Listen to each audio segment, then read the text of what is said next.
Bonjour mes chers amis, le débrief comme convenu du quintet d'aujourd'hui. Tout d'abord un petit mot quand même pour ceux les derniers qui m'écrivent. Il ne faut pas m'écrire sous les vidéos, ça ne sert à rien, mais écrivez-moi par email. Là j'ai de moins en moins le temps de répondre à tout un chacun et je n'aurai plus le temps à l'avenir. Je veux que ça soit quelque chose d'humain entre nous, mais comprenez que ça va devenir de plus en plus compliqué si je reçois pléthore de messages sous les vidéos. Donc c'est très gentil de votre part, je suis extrêmement touché par votre considération, mais voilà, il faut déjà m'écrire par email pour ce que vous voulez formuler certaines demandes, certaines offres, même qui n'ont rien à voir avec ce que je propose. Enfin, je suis ouvert à tout, voilà, mais alors pour l'instant, je suis en pleine restructuration, même structuration tout court d'ailleurs. Voilà, il m'est arrivé quand même une mésaventure qui est pas bien marrante, voilà, donc je dois faire preuve de beaucoup d'attention. Donc, voilà. Donc ça fait partie malheureusement des coups qu'on peut prendre en cours de route. Euh, voilà, en définitive, j'ai quelqu'un, vous savez, j'ai ma chaîne YouTube que je vais devoir renommer dans quelques temps, ou enfin, je vais devoir renommer tout court, parce que le nom que je lui avais donné, malheureusement, quelqu'un s'en est servi volontairement, sciemment, pour me détruire, et en ouvrant une société au même nom, pour faire croire que c'était moi, mais en fait c'était une autre personne. Et c'est certainement que ce nom de domaine, on va vouloir me faire chanter pour que je puisse donner de l'argent, hein. Donc un nom de domaine, c'est tout simplement une URL, donc par exemple www.decryptors.com, ce que c'était possiblement ce que je comptais faire. Et bien quelqu'un a mis la main à la poche, enfin que quelqu'un a voulu donc garder et acheter ce nom de domaine, et de fait, et ben, du coup moi, et ben, je ne peux plus m'en servir. J'ai donc ma page YouTube qui s'appelle decryptor.com et je ne peux pas me servir de cette URL parce que je dis, il y a des gens mal intentionnés qui, voyant la chaîne grandir petit à petit, a voulu me mettre un peu les bâtons dans les roues. Donc de ce fait, attendez-vous au cours des prochains jours. Alors ça ne change rien pour ceux qui ont souscrit, ça ne change rien puisqu'on a le listing et vous recevrez les informations dès début septembre. Je suis encore en train de me structurer, voilà. Mais voilà, disons que c'est jamais agréable parce que du coup, je vais certainement devoir changer de nom, changer aussi d'email. Et ça, petit à petit, vous serez informé. Donc restez donc informé au jour le jour pour que je puisse vous donner les informations mises à jour. Tout simplement, c'est très important ce que je vous dis là. Et pour les derniers qui veulent m'écrire, là, ils continuent à m'écrire à cette adresse email là, mais il est très probable que dans un avenir très proche, vous puissiez me contacter sous une autre adresse email. Voilà, parce que je suis obligé de me protéger et donc voilà. Donc voilà, je suis obligé de me protéger, ça paraît évident. Donc un retour, donc écrivez-moi pour les derniers retardataires. J'avais pas vu d'autres personnes qui voulaient être intéressées pour la Formule septembre. Et ensuite on verra, on s'organisera autrement. Je ne sais absolument pas comment ça va tourner par la suite. Donc en tout cas, ce qui est sûr, c'est que je vais être présent. Ce qui est sûr, c'est que je ne vais pas partir et que je vais bien rester et que j'essayerai de vous donner le meilleur des satisfactions possibles.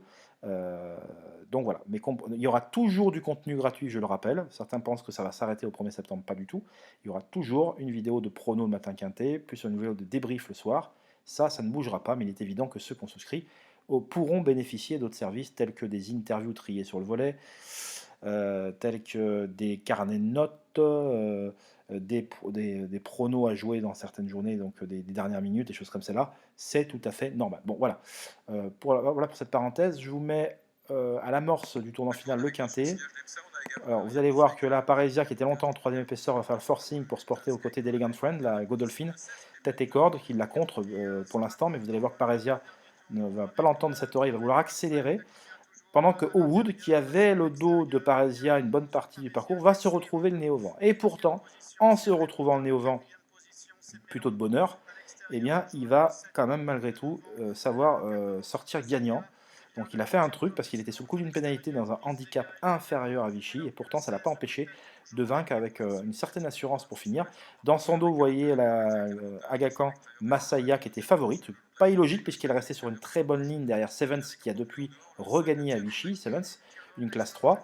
Et vous allez voir que Howwood prend l'avantage à ce moment-là. Euh, Masaya doit jouer des coudes pour trouver l'ouverture. Vous allez voir qu'il y a un cheval qui est malheureux, c'est le 13, Karin of Star, qui là, il se frotte avec l'Agacan, il perd un temps considérable, il va revenir malgré tout prendre la quatrième place, tandis que King Tracy, eh bien attentiste parmi les derniers, va tracer une fin de course tout à fait honorable. Voilà ce que je peux vous dire. Raymondin, qui a longtemps été à deux le nez au vent, va se montrer extrêmement pugnace à la lutte. Pour un premier essai à ce niveau, ce Gadebin, ce personnage du Gadebin, s'est montré, je trouve, vaillant. parce qu'il manquait d'expérience et je trouve que sa performance est bien meilleure qu'il n'y paraît. Quant à au tuyau, enfin au numéro 15, il est très décevant Mélango. Bon, rien ne m'étonne dans ce type de course, hein, surtout des 3 ans. Il a eu le bon parcours derrière l'animatrice, il n'a jamais pu accélérer pour finir. Je pense que ça allait trop vite.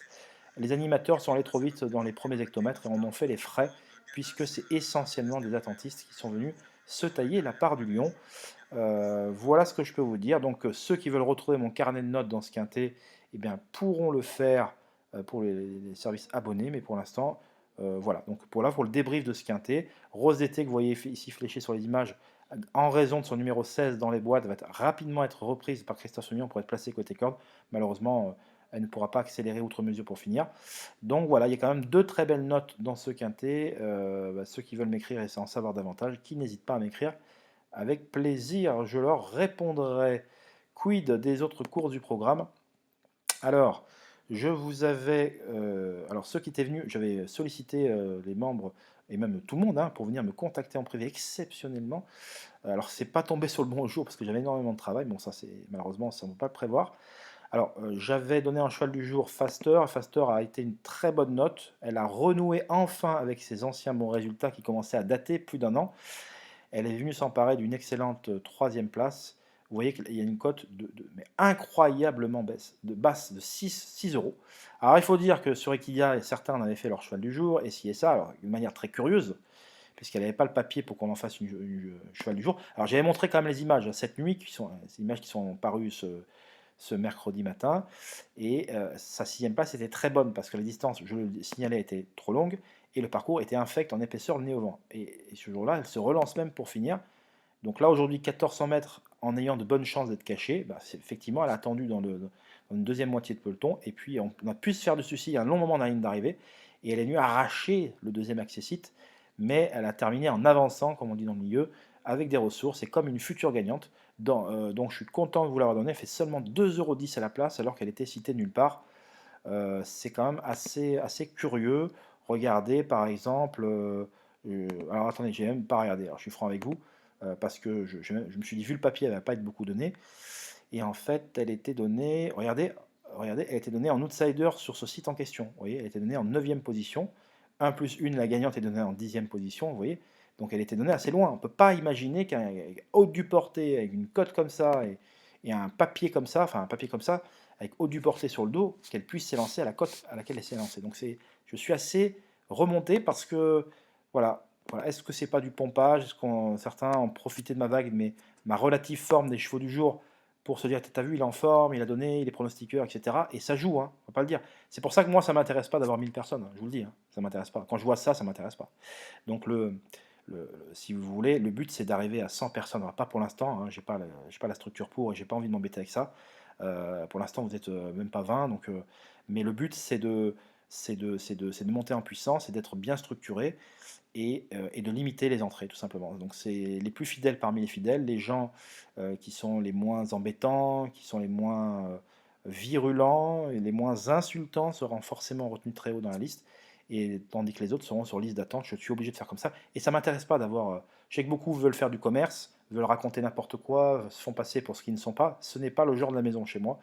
Et donc, je fais du travail sérieux d'un bout à l'autre. Voilà, je suis sérieux et je tiens à le rester jusqu'au bout avec tout le monde et que tout le monde soit content du travail effectué. Donc voilà. Je rappelle que ceux qui sont souscrits, ils reçoivent en privé des bonnes informations, triées sur le volet de Jean-Michel Bazir, Mathieu Abrivard, de la presse internationale que j'ai envoyé, tiré du Racing Post, une traduction que je fais. Il y aura d'autres informations privées. Je mets en place certains services, je suis en train de me structurer. Et je tiens à dire également qu'à l'avenir, si je dois faire une association, et je vais en faire une avec quelqu'un plus tard, si je dois faire un partenariat, eh bien, voilà, je le ferai avec grand plaisir, avec un ami à qui j'ai eu au téléphone aujourd'hui, qui va se reconnaître. Et donc, pour l'instant, laissez-moi le temps de me structurer. Cet ami, je ne veux pas le citer parce que je n'ai pas envie que ça fasse de vagues. Vous avez vu ce qu'on m'a fait là, on m'a créé un site à ma place, on a voulu me voler et c'est inacceptable. Donc voilà, donc je mets les choses en place, ça prend beaucoup de temps. Si je perds du temps à faire le SAV, à répondre à tout le monde, à faire la secrétaire, la comptabilité et machin, ce travail-là qui est énorme, je ne peux pas visionner les courses entre temps, je ne peux pas tout faire. Vous voyez, donc c'est ça, se structurer, c'est s'entourer de bonnes personnes, de construire l'ossature, la base qui va me permettre plus tard de faire du bon travail et travailler avec des gens de confiance. Vous voyez, donc pour l'instant, j'en suis au début, au balbutiement, et tout ceci doit se penser, doit s'améliorer. J'en ai conscience, mais voilà. Donc un grand merci pour votre compréhension. En tout cas, Faster court très honorablement. Je suis content parce qu'à la base, la cote aurait dû être au moins au double et je suis gentil. Et finalement, elle termine à 6 euros. Donc, vous voyez, je suis très suivi. Comme je l'étais, j'ai laissé dans un certain kiosque un cheval du jour qui s'appelait Nice Dream, qui est deuxième à 9 contre 1. Pareil, le matin, il est à 5 contre 1. Co-favori, à 4,7 contre 1 à un moment le matin. Je dis, mais incroyable, regardez le papier, 7e, 7e, 9e, 9e. Bon, je l'avais repéré. Ceux qui avaient suivi mes vidéos, j'avais montré qu'à la corde, il avait très bien couru sur la Deauville. Il est venu dans la mauvaise portion de terrain et il courait très propre. Et ça, je me suis dit, ah là là là là, la prochaine fois, ça sent très très bon. Donc, vous aviez une information négative avec Tarnac, parce que lorsque je vous fais écouter les interviews, vous avez vu hier, je vous ai écouté pour la Chapelle du Bas, qui était écrasée d'argent à Guyon, il y avait 4 contre 1. Bon, eh bien, vous avez vu qu'elle a Time to Shine, vous avez vu qu'elle n'a pas fait l'arrivée, elle était très jouée. Et pourtant, Chapelle, il n'a pas allumé du tout, il a même traité de chienne, entre guillemets, voilà, il ne fallait pas s'embêter avec ça pour le parieur. Et vous avez que les faits lui ont donné raison. Mais une information négative, quand vous avez un favori avec une information négative, ça vous permet, vous, d'aiguiller vos jeux et de vous orienter vers des outsiders. Certains étaient venus me parler Straco, bon, j'en avais parlé aussi, voilà, pour parler de l'opposition, mais voyez, c'est comme ça qu'on forge son pronostic. Vous avez des informations négatives de favoris, ça vaut autant de l'or qu'une bonne chance qui doit faire l'arrivée, parce que ça vous permet d'éliminer, alors là ou pas là. Après, voilà, c'est pour ça qu'il faut s'entourer des bonnes personnes qui ont un bon jugement dans le positif comme dans le négatif, et après ça vous permet voilà, c'est comme ça qu'on peut, par élimination, faire aussi des bons choix. Tarnac, aujourd'hui, quand on l'écoutait, elle avait vraiment besoin de rassurer, on ne savait pas où on en était. Alors, je ne dis pas qu'il fallait la rayer des deux mains, mais voilà, on savait que c'était pas top, top, top. Voilà. Donc c'est moins qu'on puisse dire. Par contre, Nice Dream, c'était mes yeux. Vous voyez, donc les yeux ne trahissent jamais, la preuve, puisqu'il est venu s'emparer d'une très belle deuxième place, 3,40. Ceux qui sont venus me demander, bon, écoutez, ils ont été servis à la place. Les courses, c'est un très bon jeu, il ne faut pas être trop gourmand. Aujourd'hui, les gens qui m'écoutaient un petit peu, qui sont venus compléter mes informations, me les demandant par Facebook ou surtout par email, parce que Facebook, je ne pouvais pas être tout le temps là, parce que je travaille, eh bien, ils ont pu toucher. Certains, il y en a deux qui sont venus me dire, merci Jonathan, j'ai fait le report Nice Dream placé sur Faster placé. À la sortie, ça fait du 3,40 x 2,10, ça fait une cote à 7,14. Quelqu'un qui a mis 20 euros, il a pris plus de 140 euros. Quelqu'un qui a mis 30, il a pris plus de 200, etc. etc. Alors ça ne marche pas tout le temps, bien sûr, sinon ça se saurait. Mais régulièrement, on peut passer à la caisse. Voilà, et c'est ce que je veux, ce que je souhaite pour la communauté. Quant au Sable d'Olonne, certains qui étaient venus me dire, je leur avais confié All Black Mess, j'ai rien inventé. Bon, malheureusement, les 3 favoris à l'arrivée, qu'est-ce que je vous dise? Voilà, bon, ben All Black Mess, il y avait bon, l'opposition, alors je sais plus si c'est à vous j'en avais parlé ou dans une vidéo ou machin.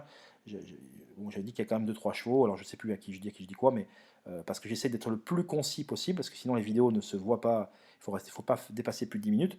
Donc voilà, écoutez, All Black Mess, drivé à la perfection par Eric Raffin, s'est imposé avec beaucoup de facilité, et Handful lui a apporté une bonne réplique, mais à la fin a dû s'avouer vaincu. Et vu comment il avait couru le coup d'avant, je vous avais montré ses malheurs à Mélène Duman le long de la corde, il n'a pas le passage, il était bourré de gaz.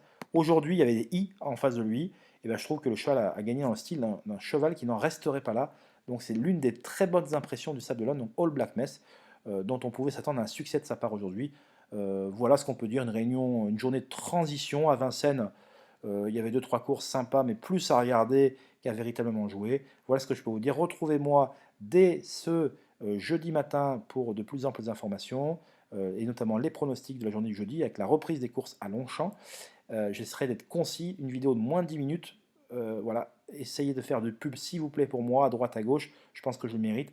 Regardez un peu les réseaux sociaux également. Alors pour l'instant, je vais être obligé de changer de nom, comme je l'ai dit, malheureusement. C'est ainsi, on apprend tous de ces leçons, on ne perd jamais dans la vie, soit on gagne, soit on apprend. Je vous embrasse tous, à très vite, bye bye.